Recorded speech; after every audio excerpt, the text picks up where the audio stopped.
Greetings. Today is day 160. Hope is not an excuse. So, hope is a really important concept. I mean, hope is one of the big three, right? Faith, hope, and charity. But hope, is what gives us the silver lining on a bad day.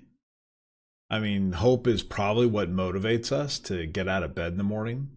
Hope is what gets us started on a new endeavor or a new adventure. Hope is definitely essential for us as humans to survive and want to wake up and take on a new challenge. However, hope can also be extremely dangerous, especially when hope is used as an excuse to avoid the necessary work and the necessary basics for success. I've seen many examples where hope can sometimes be inappropriately used as an excuse in our lives. Got a few examples. I'll give you the extreme example first. So imagine this morning you went down to the gas station, and while there you got inspired to buy a lotto ticket. So you put all your favorite numbers down and you bought a lotto ticket. And let's say your hope was so acute that you know that next week when they call those numbers out, it's going to be your favorite string of numbers, and you're going to win that $250 million prize or $1 billion prize or whatever it is. And it seems like it's always getting bigger, right? So let's say you win that, or that you want to win that. You have such an acute hope.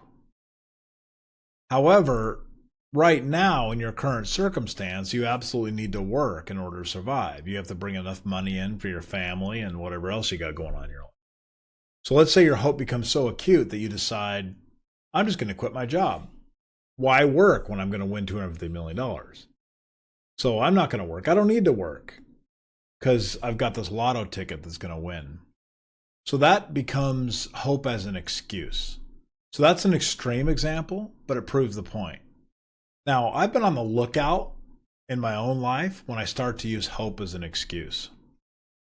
And I'm also on the lookout when I hear it from others. Another great example is in sales. So I've worked with, managed, and hired a lot of salespeople, and I've been a salesperson most of my life. So I'm always in the motion of selling constantly. And one danger that I found myself and others get into frequently is the hope that some big deal is going to close. So let's say I haven't won any business for a while, and I'm kind of getting discouraged because I'm not as successful as I might have been in the past. But then I've got this one deal I'm working on. I'm talking to this one customer, and we're getting closer and closer to a deal, or it feels like we might be closing the deal. And this could be very large, could be something that I have a lot of hope in. So the tendency is to use hope as an excuse. I don't need to be prospecting or talking to more new customers. I don't need to be doing any new business development because I have this big deal coming in. So I use that as an excuse, and I stop doing the really important activities that I need to be doing on a constant and regular basis that involves new business development. So I use hope as an excuse. Now, I've managed thousands of salespeople, and I've heard this excuse over and over again. Why are you not doing that well in your sales? It immediately goes to, I've got this deal, and it's coming in, and it's going to be huge. It's going to be awesome. So don't worry, I'm fine. I hear that all the time. The problem, that would be okay. It would be okay to hope for the big deal to come in, but not in lieu of or as a replacement of waking up every day and prospecting for new business. So that's kind of how hope can be used as an excuse. Now, there are more subtle ways. For example, oftentimes I hear myself and others use the excuse for personal improvement, and they use hope as an excuse. And the way they do that is by establishing a future date. For example, April 1st. I am going to change my diet. I'm going to be awesome. I'm going to finally decide to eat healthy only and not to eat processed or sugary foods. That's going to start on April 1st. So now I've created this hope that in the future, at some date and time, I'm going to change my life and I'm going to be better. So that gives me an excuse now for the next couple of weeks to eat very badly, to eat very poorly, to eat sugar, to eat processed foods, to eat fast food, and not worry about my diet. I've now given myself a false hope and excuse. We all know what happens. April 1st comes around and I decide to move the date till someday in the future. Well, I'll do this after, May 1st. So I push it back, right? So that's what happens. We establish hope that we will change when we know we never will. So the best thing to do is to always do the basics.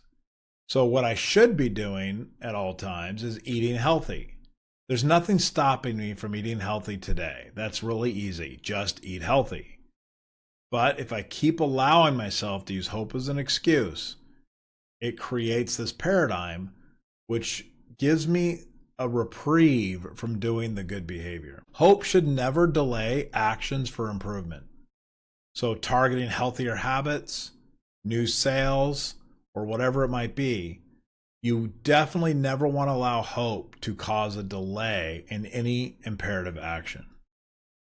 Now, I've seen some very success stories. For example, recently I was working with an entrepreneur who was facing failure of the business.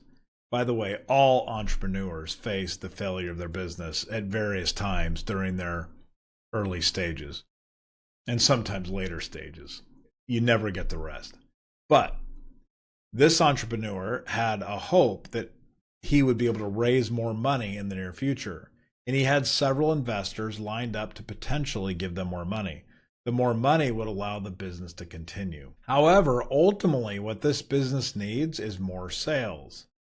So this entrepreneur could have said in his mind, I don't need to worry about sales because I have this new investment coming in and the company will survive.